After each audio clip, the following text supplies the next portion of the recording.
தற்போது சிறைகளில் தடுத்து வைக்கப்பட்டிருக்கும் தமிழ் கைதிகள் தொடர்பில் தொடர்ந்தும் அவதானத்துடன் இருப்பதாக பிரித்தானியா தெரிவித்துள்ளது.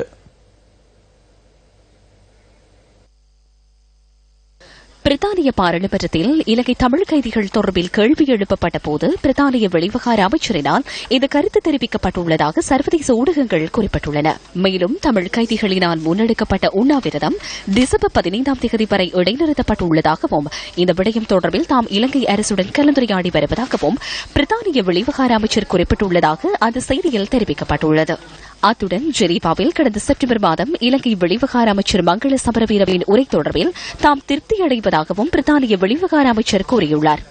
இலங்கையில் காணப்படும் பயங்கரவாத தடைச்சட்டத்தை மாற்றியமைத்து சர்வதேச சட்ட விதிமுறைகளுக்கு அமைய இது தொடர்பான சட்டமூலத்தை உருவாக்குமாறும் இலங்கை அரசுக்கு ஆலோசனை வழங்கப்பட்டுள்ளதாக பிரித்தானிய வெளிவிவகார அமைச்சர் அந்நாட்டு பாராளுமன்றத்தில் சுட்டிக்காட்டியுள்ளார். ஐக்கிய நாடுகள் சபையினால் முன்வைக்கப்பட்ட யோசனைகளுக்கு அமைய மனித உரிமைகள் விடயத்தில் இலங்கை செயற்படுவதற்கு பிரித்தானியா ஒத்துழைக்கும் எனவும் சர்வதேச ஊடகங்கள் குறிப்பிட்டுள்ளன.